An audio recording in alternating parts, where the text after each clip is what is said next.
nest down there. A resident has just discovered invaders in his neighborhood. Look at that. They're just flying in and out. Isn't that crazy? What if there's honey? They're in this one too.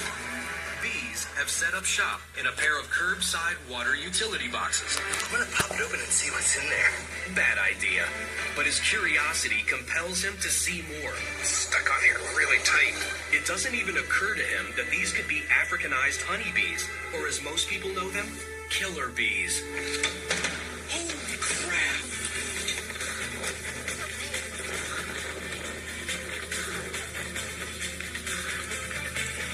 Would you know what to do if a swarm of bees unleash their fury at you? I'm going to pop it open and see what's in there. Stuck on here really tight. This man is playing with fire. He doesn't realize that this could be a colony of killer bees. Holy crap!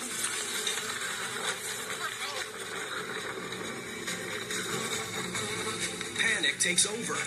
He feels dozens of stings on his arms and legs. The bees are on the attack. What would you do if you were in his shoes? Would you A, stop, drop, and roll to smother the swarming bees? B, run as far and fast as you can? Or C, jump into the nearest body of water, like a creek or your neighbor's pool? If these are killer bees, your life could depend on your answer.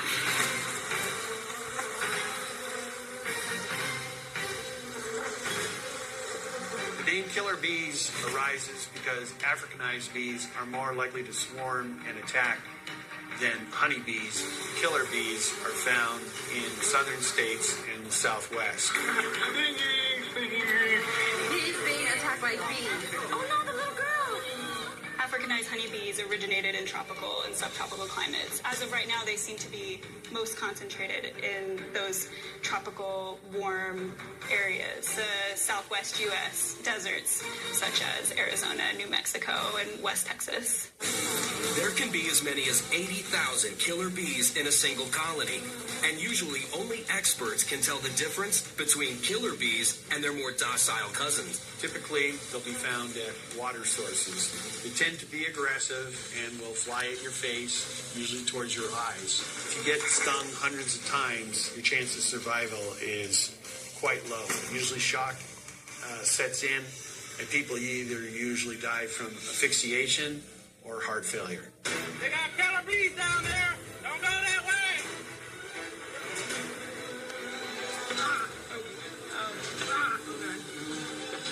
Bees! Get me out of here, bees. There's lots of bees. Lower me down. Killer bees account for around 40 deaths every year in the United States. But remember, any bee attack can be deadly. 2 million Americans are allergic to bee stings. Attacks by bees usually come because someone is either too close to a swarm or too close to a hive. A lot of times, digging activities will cause Africanized bees to attack you. Holy crap! Something that you learn the hard way. Frenzied and furious bees are relentlessly stinging you. So how do you think you'd survive a bee attack? The correct answer? Run. Oh my God! The best thing to do is run straight and as far as you can, as fast as you can. But realize you're going to have to run a minimum of half a mile to get away from an angry swarm. This disturbed the bee's nest over there. But what if he had stopped, dropped, and rolled? Stop, drop, and roll would not be a good idea. You're likely to crush the bees, release more pheromones, which would precipitate an even greater attack. And jumping into water? If you jump into water, you're not getting away from them, you're just prolonging the inevitable. You've got to come up for air, and as soon as your head pops up, they're going to sting you again. So if you manage to escape, but were stung a few times in the process, what then? If you do get stung, you'll see that the bee sting will remain in your flesh. If you pinch it, it tends to squeeze more venom in. But if you scrape it out rather than pinch it, it seems to work. And the quicker you do it, the better. Because whilst the sting is in there, it has a little poison sac which keeps pumping. Don't give a shit, then shut the door. But despite the risks, some people still don't take the threat seriously. Because my husband just doesn't learn his lesson the first time. He wants to Instagram a picture of the bees. This man is lucky. These aren't killer bees. Are they chasing you? Oh my gosh. My husband. Not smart. Yeah, stick my hair in right in the top of the head. If you are attacked by killer bees, your legs are your best weapons. Run as fast as you can to the nearest shelter and shut the bees out. If no shelter is available, keep running in a straight line until they give up the pursuit. Resist your natural impulse to swat or kill the bees. It will only make them more aggressive. If you act fast and run fast, you can survive this encounter with killer bees.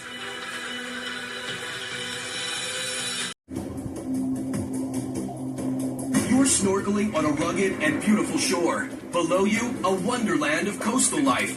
But there's a dangerous threat nearby, and you don't even know it's there until you feel it.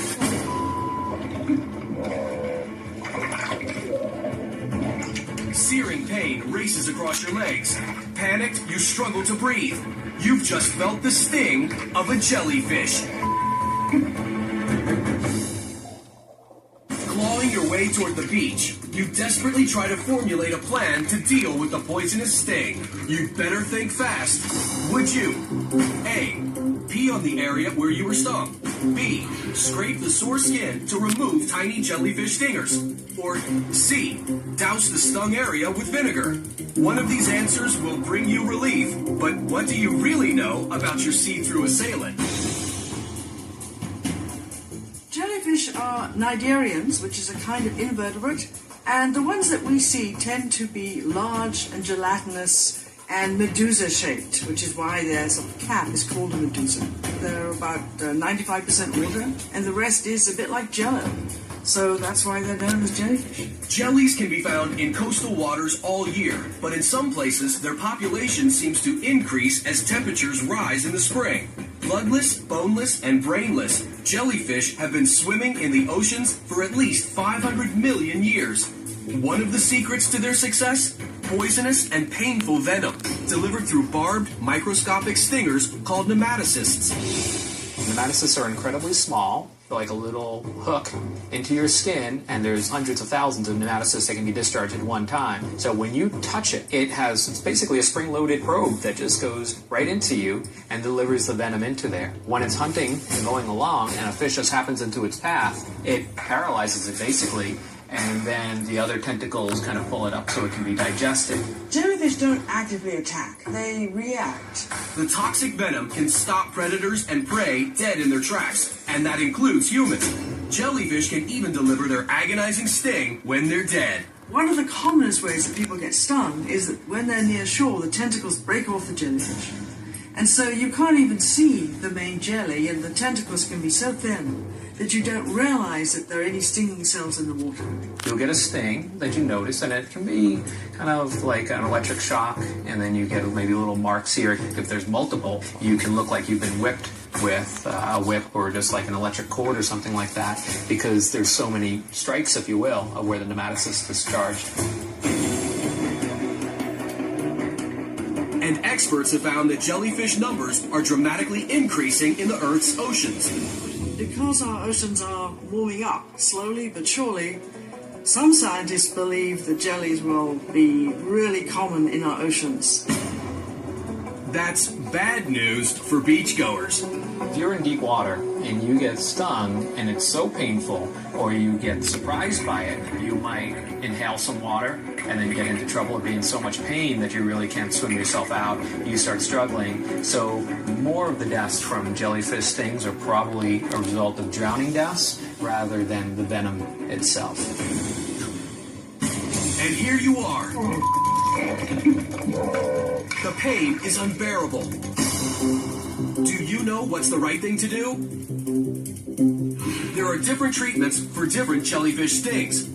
But if you choose B, to scrape off the stinger cells, you'll always be right. If you've been stung by jellyfish, you should first of all get out of the water, and you should scrape off the stinging cells. The best thing to use is a credit card. But if you can find a shell or a piece of wood or something that will scrape off those cells. That's the best thing to do first. Don't be surprised if you have increasing pain trying to remove those intact nematocysts. Probably would go home afterwards and take some over-the-counter pain medication, get in the shower, and then don't go crazy scrubbing, but just use soap and water because you want to make sure those wounds don't get infected. But what about the old advice that seems disgusting enough to be true? Should you ever urinate on a jellyfish sting? There is no point to urinating on. It hasn't been shown to be beneficial. The acid in the urine will, in fact, make the sting even worse and more painful. And so whatever you do, do not pee when you're being stung by jelly. As for vinegar, could a simple household item stop the pain? Until very recently, a lot of people suggested you use vinegar. But recent research has shown that actually vinegar can make the pain worse too. At least the data looking at North American ones shows that if you were envenomated by a lot of the Atlantic species, it actually makes it worse. You may have also heard of using meat tenderizer on a sting, but once again, there's just no evidence that it helps. Panic and drowning are very real threats, so if you get stung, take note. Quickly but safely get out of the water. Scrape off the sting site, though it may temporarily cause more pain. Then gently clean the area with warm water. Do not urinate on the sting. Remember these tips and you'll survive this jellyfish encounter unscathed. You're walking in the woods, enjoying a warm afternoon outdoors. Then, in the corner of your eye, something moves. What was that? And finally, you see it. It's a snake. Just inches from your foot. Is it venomous? Will it bite? What you do next could mean the difference between walking home or dropping dead. Would you A, turn and run as fast as you can? B, freeze, then back away slowly, trying not to startle the snake? Or C, use a stick to very gently move the snake out of the way? Your life may hang in the balance. But what do you really know about these cold-blooded predators? These types of animals are slaves to the temperature or the weather around them. So they are active when the temperatures are just right, and they'll take advantage of those little temperature windows depending on the time of year and the time of day. They also take advantage of hot surfaces like sidewalks and roadways to warm themselves. But they can be so hot that the snakes won't be outside during the daytime hours sunning themselves. When that happens during the evening hours, they're perfect temperatures for snakes to be wandering around. The times when we see most envenomations is at dusk. When people are done from work, they go for a jog or go for a hike because it starts cooling down, and that's when they start getting more active. There are around 700 species of poisonous snakes. Of those, nearly 250 can kill a human with a single bite. Oh, it hurts so bad. That's my last snake bite. Each snake bite is different. In North America, we only have two broad categories of venomous snakes. Ones that are called crotalids, that includes rattlesnakes, but also cottonmouths and copperheads. But then there's also one called the coral snake, which is predominantly in the southeast. In North America, the snake responsible for the most deaths is the diamondback rattlesnake. They cause a lot of local tissue destruction because basically it's digesting your hand or whatever it bit because that's how it feeds on its prey. Rattlesnake venom's primary purpose is to stop prey. It attacks your bloodstream and your muscles, and it breaks down tissue. So when that process is happening, there's extreme pain associated with it. Rattlesnakes can strike extremely fast. The fangs are generally folded back in the snake's mouth, and they spring forward. They inject a quick dose of venom into the victim and then pull back. And all this happens in less than a second. And right now, you are definitely within striking range of this snake. What should you do to avoid a nasty bite? The answer? If you chose B, to back away slowly, you might just avoid a bite. Snakes don't tend to be outwardly aggressive. They tend to strike towards movement and body heat. If you move away slowly, you're less likely to agitate the snake. Once you get a few feet away, it's safe to walk away and leave it safely behind. But would it chase you? Can you outrun it? A healthy human being can outrun a snake, like a rattlesnake, very easily. One of the big misconceptions about rattlesnakes is that they will chase you. You can walk quickly away from a rattlesnake if it's crawling towards you, and use common sense. I mean, this is a reasonably easy animal to be around safely. That's just twig. He ain't letting come out. Is there any sense in using a stick to usher the snake away? If you start handling or prodding a snake, you can make the snake feel threatened and increase its aggressive behavior, making it more likely to strike at you. Sooner or later, you mess with the snake, you're gonna get bit. Most folks are content to leave snakes alone, but people enjoying warm weather don't always realize that snakes can be enjoying it too, right in our own backyards. That means you may never see the bite coming. Do you think there's going to be any strawberries? Probably not till next year. You're gardening on a spring day. As you reach down for fresh fruit, What the? Sweetie, okay. What was that? What is that sound? Is that a snake? there are no doubts about that sound. It's a rattlesnake. Find out what the first aid is for a snake bite. Go, I'll find a snake.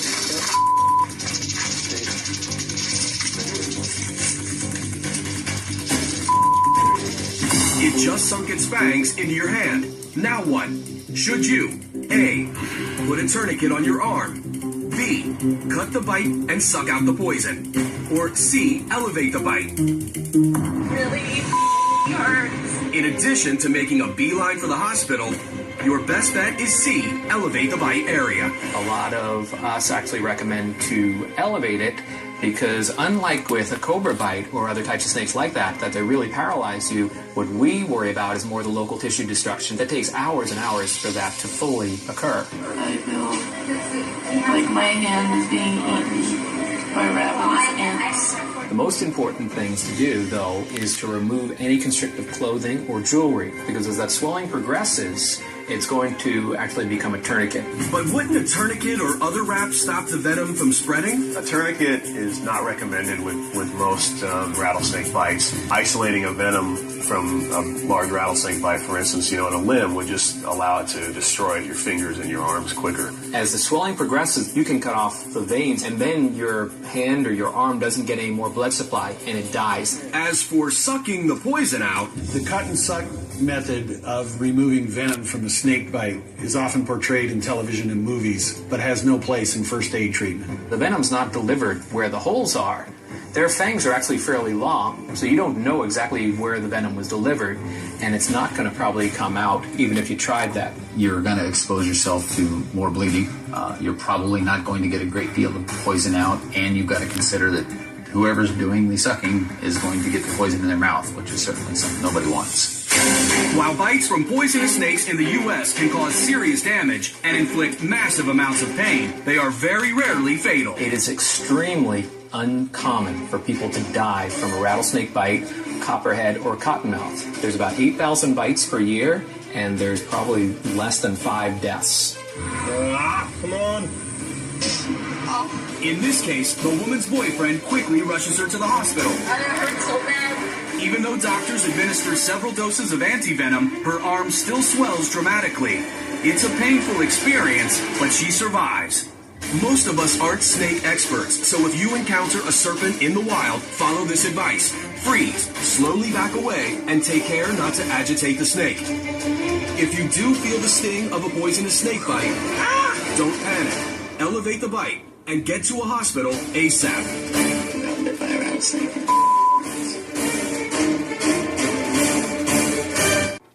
What do rattlesnakes in northern climates often do to survive the winter? The answer, B. When temperatures drop, rattlesnakes have been known to gather by the hundreds in a single den to hibernate through the winter. In the spring, they all emerge and spend several days sunning themselves near the entrance of their winter. We got nothing for you. As far as you know, stop. It's every hiker's worst nightmare. You're alone in the woods. Come on. Go on your way. Come on. Get. Armed with nothing but a stick.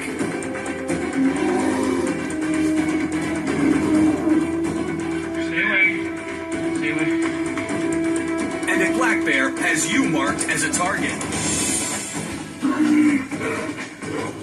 Your next move could mean the difference between life and death. Back. Stay away from me, though. This is not a situation you want to be in. A persistent black bear is hunting you down.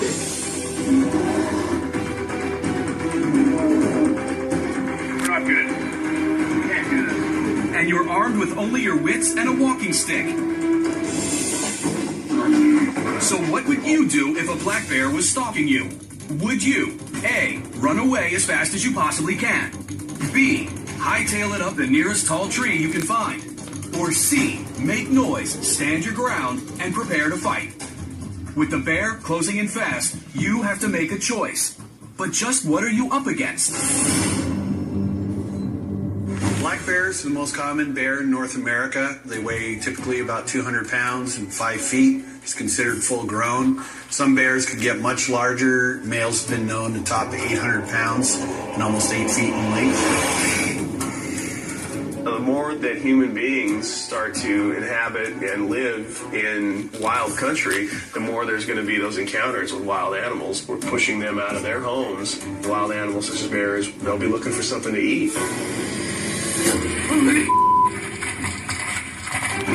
During the summer months, when the temperatures are much higher, we have seen a number of bears that will enter into urban areas and seek out swimming pools and hot tubs and other water sources to lounge in during extreme periods of heat. During the fall months, that's one of the periods where they come in contact with people a lot, primarily because they're going after food sources such as garbage.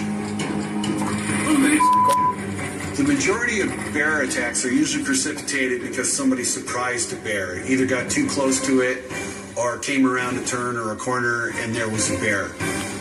A black bear's territory can be over 50 square miles, which it will guard with great ferocity. Black bear bite is like getting bitten by a very large dog. They are capable of inflicting a severe wound. It's usually not a good idea to make eye contact with a bear. In the animal world, eye contact is perceived as a threat. If you're encountering a bear, the best thing to do is look towards the animal, usually towards the shoulder or the chest area, without making direct eye contact. There may be nearly 1 million black bears in North America, which brings us to you, face to face with a frightening predator.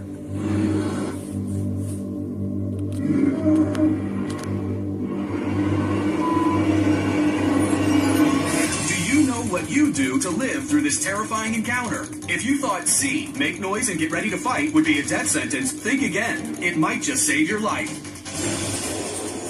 If you're in a situation where you come around a corner and you run into a large predator, such as a bear, you want to make yourself look big and don't appear as a prey item. So keep your eyes focused and back away as quickly as possible.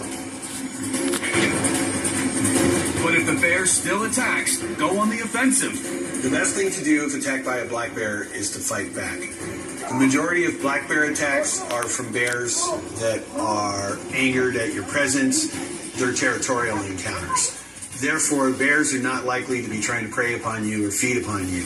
People have successfully defended themselves against bear attacks just by using whatever they had in hand. Sticks, ball caps, jackets, throwing items at bears, dirt, rocks, anything that's at hand. Being loud and intimidating can be helpful, banging pots together or making loud noises and putting your arms out. The best way to fight back from a bear in a bear attack is to hit the bear on the nose, towards the eyes, the tender spots on the head, and push back on the animal. Try to stay on your feet and not be pulled to the ground. If you lay there or cover yourself up, bear's likely to continue to bite and swat at you. If you're fighting back, it lets the bear know that you're a threat to the animal and it may back down. If the bear is really keen upon preying upon you, there's not going to be much you can do to defend yourself. Even a bear as light as about 125 pounds is capable of capturing and killing a human. If fighting is so risky, why not just run away? Nobody can outrun a black bear. Black bears are incredibly fast. The world's fastest sprinter couldn't outrun a black bear. Oh, how you doing? Black bears have too great of a sense of smell that you'd ever be able to hide from them. The sense of smell on a bear is much greater than a bloodhound's. You can never hide from one.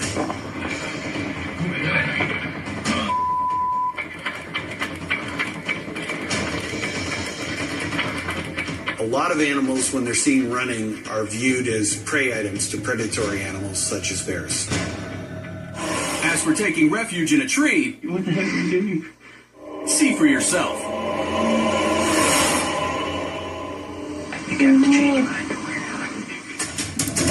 A large 200-pound bear can climb up a 100-foot tree in a matter of seconds. Your only chance is to climb higher. If the bear is really large, yes, you can outclimb a bear. You can get higher than the tree than it can. Question is, can you climb that high? People have tried to escape bears by climbing trees, only to have the bears follow them up and grab them and pull them out of the trees. We're not good. We can't do this. In this case, the relentless bear hounds the joggers. Back. Back. The beast repeatedly stalks within arm's length of the frightened men, testing their willingness to fight back. Finally, after nearly 4 minutes of high anxiety, the bear backs off. Attaboy. Bears are wild animals, they're predators, they have really sharp claws, and they're capable of using them. The best way to prevent a bear problem is to avoid it. There's little doubt encountering a black bear in the wild is a dangerous position to be in. If it happens to you, make some noise. Get out of here, bear! Wave your arms and throw rocks if you can. You want to make yourself seem big as possible. Don't climb up a tree or try to run away. A black bear will outclimb and outrun you every time. And if you're attacked, fight back, aiming for the eyes and nose. Remember, this isn't the zoo.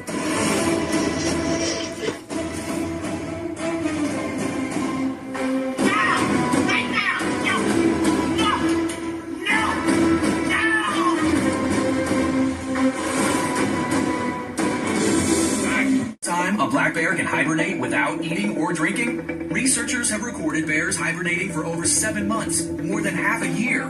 The sleeping bears get all the sustenance they need from stored fat, which can provide up to 4,000 calories a day. That's like eating 30 donuts every 24 hours. Alright, my dad and I have just found the biggest spider I have ever seen. You've just stumbled on an 8-legged horror. So that is the egg sack. Say hello to Mrs. Spider. Where the spider is at.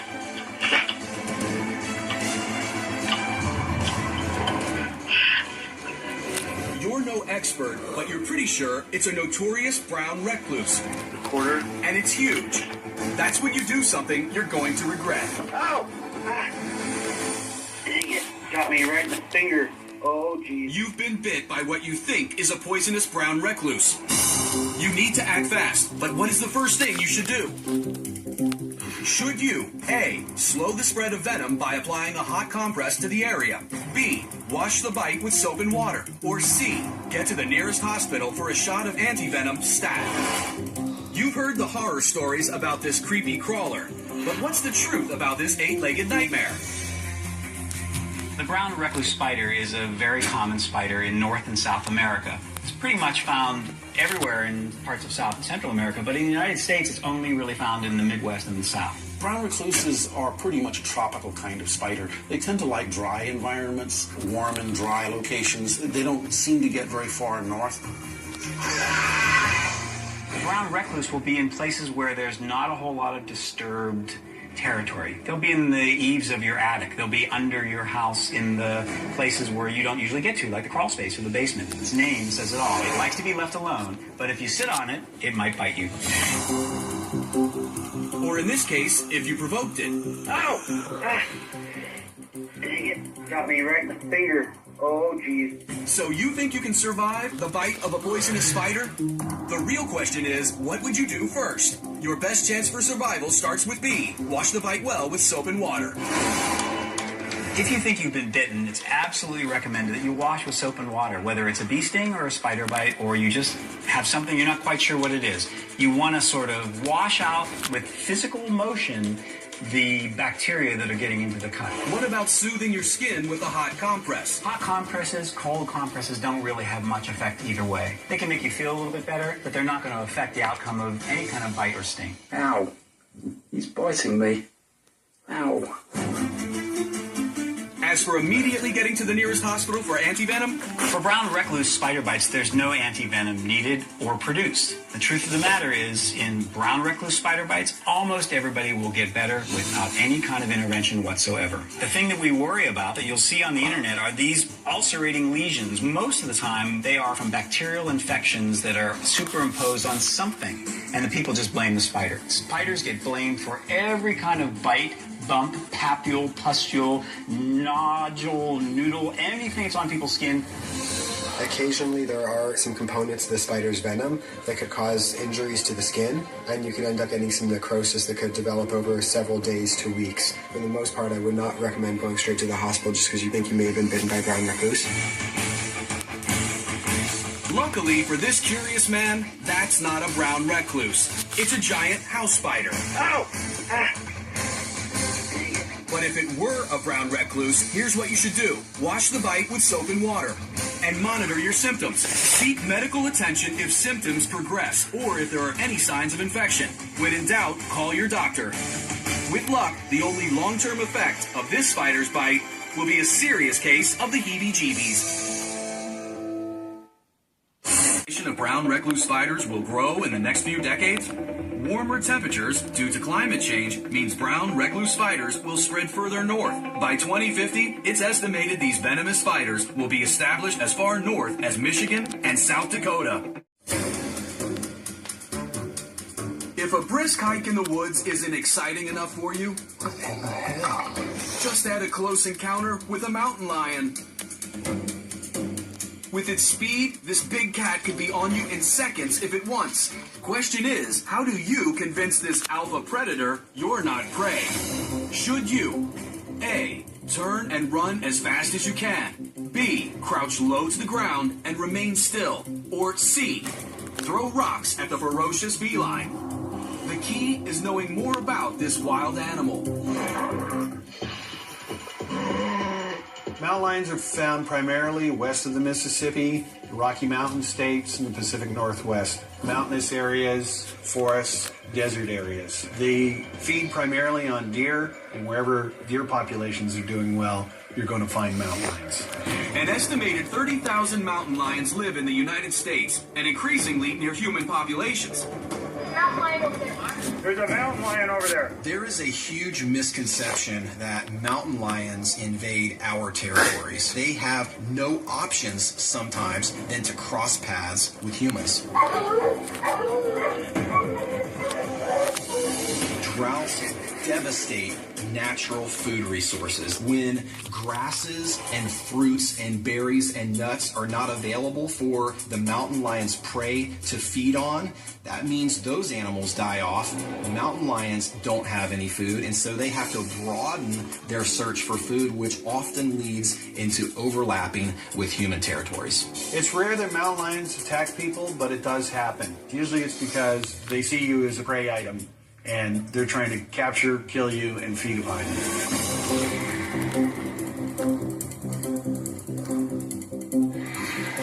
And now, you could be next.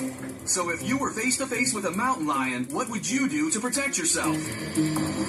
If you'd rather not become cat food, you'll want to choose C. Throw rocks or sticks at the mountain lion and try to scare it off. Mountain lions respond to aggression. They are solitary animals and they don't like humans. So you want to be aggressive when it comes to a mountain lion. That includes making yourself look bigger and throwing things if necessary. Oh, wow. Check that out. Here it goes. Here it goes. Oh, that thing was huge.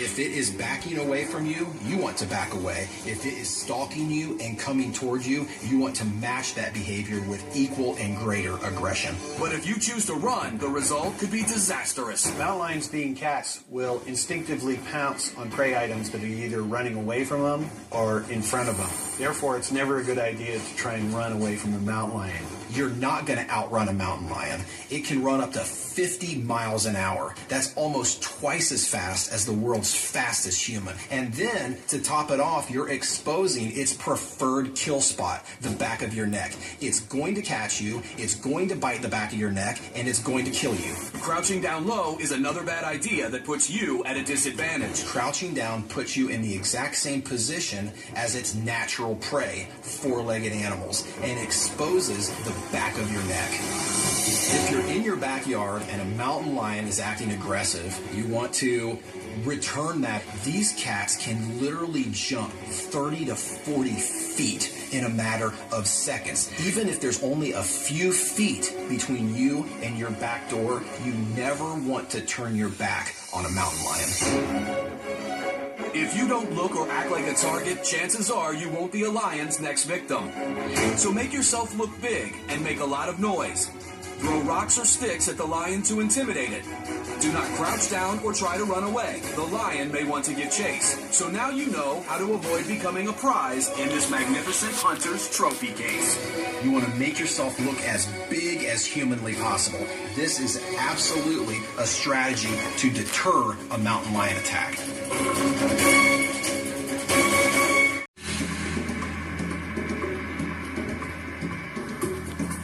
Summertime in the South. It's when everyone wants to be near the water.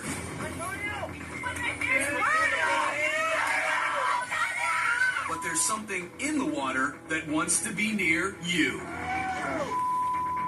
Pete, you're too close to him. Oh, God. Pete, your pedal's too close to that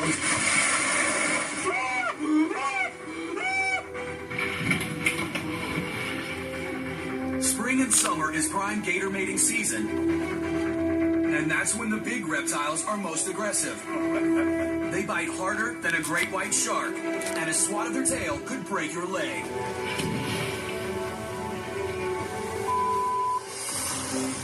So if you were walking along and encountered an alligator, what would you do to save yourself?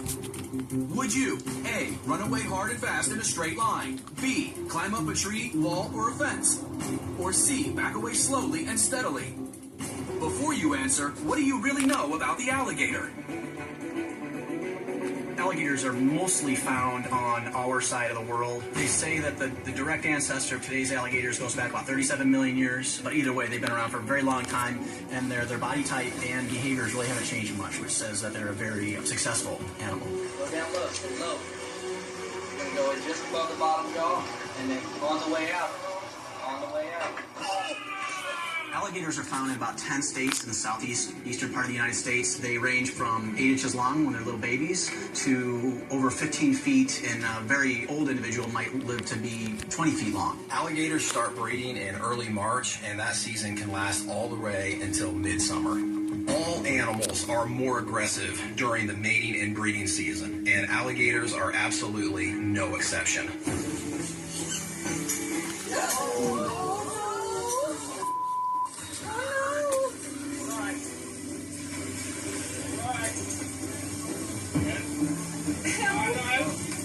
Can you get help?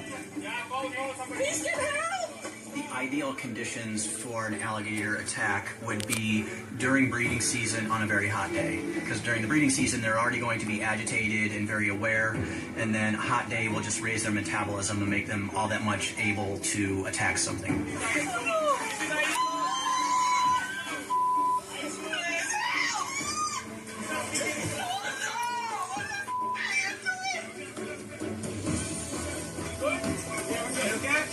Cut off that. With more and more people moving closer to their natural habitat, human-gator contact is rising. And look at the alligator in our pool that Daddy is about to lasso. Well, we'll see. Oh my. All right, kids, back this way.